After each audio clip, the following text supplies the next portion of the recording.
Hello and welcome back to Suman's Academy. In this video, we are going to see how to use Padlet for remote teaching. Although Padlet is a very easy program to use, it is actually incredibly dynamic. Students can not only share typed answers, they can also upload just about any type of file, whether that is video, audio or images. They can even post screencast and drawing to Padlet. So let's get started. First of all, type padlet.com. Here you have to sign up. Here you will get a basic and a pro version. The difference between the two is in basic you will get the number of Padlet and storage less as compared to pro version. But I have been using basic for years and I think it is totally okay just to use the free version. So just click on a basic version. Now click on make a Padlet. Here you will get different type of options how you want the format of your Padlet. Here I use the wall, grid and the shelf. Most probably I use wall. So let's click on the wall and get started. So let's go ahead and set up a Padlet wall. Now we are in Padlet. Let's take a look at how you can set it up and customize it to the best fit you and your students. Firstly, we have to give the name, that is title of your Padlet, and then you can write the description as much you want. Next, you can customize it by putting a wallpaper. Here you get an option of solid colors that you like, gradient, textures, or even you can put a picture that you want. Also, you can add your own image by uploading, pasting a link, taking a photo or drawing. I am going to put a texture. Next, you will see the default setting is for post attribution to be turned off. I do like to have my students sign in to create free Padlet account and have their name included.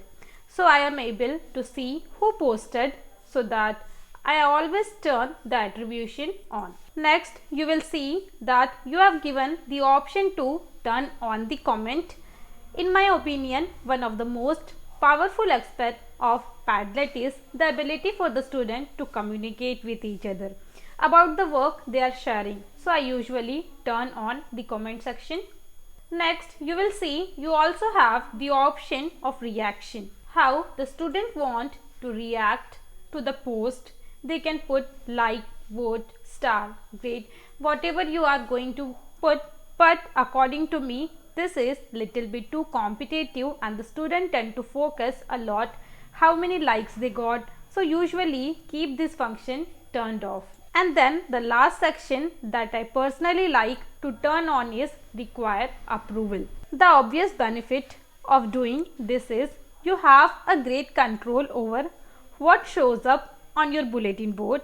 But the downside is that if you are not monitoring Padlet and approving post quite regularly, it loses some of its functionality, since a big part of benefit of using Padlet for student is to able to see each other response in real time. When you are done with the setting, just save it that you see on the top right corner. If you ever need to access the setting menu again, you need to do a click on this setting button and then you can do the setting whatever you want. In order to create a new post, click on the add button that you see at the bottom right corner. Here you will see your post pop up on the bulletin board and you can start writing the title for your post. Below you will see all the different options for the type of post that you can make. Of course, one of the very common way to use Padlet is to have student type a question. If I am using a Padlet to have my students to showcase work that they created in another program, they can do by uploading a file that they have downloaded onto their computer and adding it to the Padlet. And now I have added the title. Now if you click on the search icon, you will see a search box where you can search an image, a GIF, YouTube videos, Spotify or else from web. I love including GIF on Padlet on my Google slide just to infuse a little bit of humor or fun into my lesson. So here I am just going to search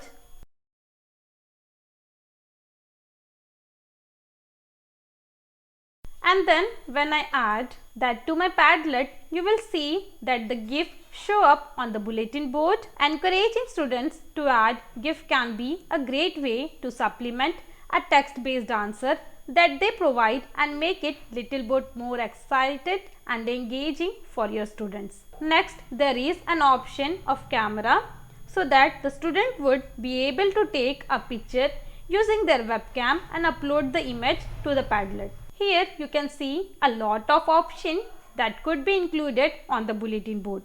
In addition to image, student could upload a photo from their device. They can take a photo from their camera. They can start video recording, audio recording, screen recording. They can show the location. They can draw and they can use the Padlet itself. So let us see one by one how to use all these options. Let us see to upload a file. So here you get an option to pick a file.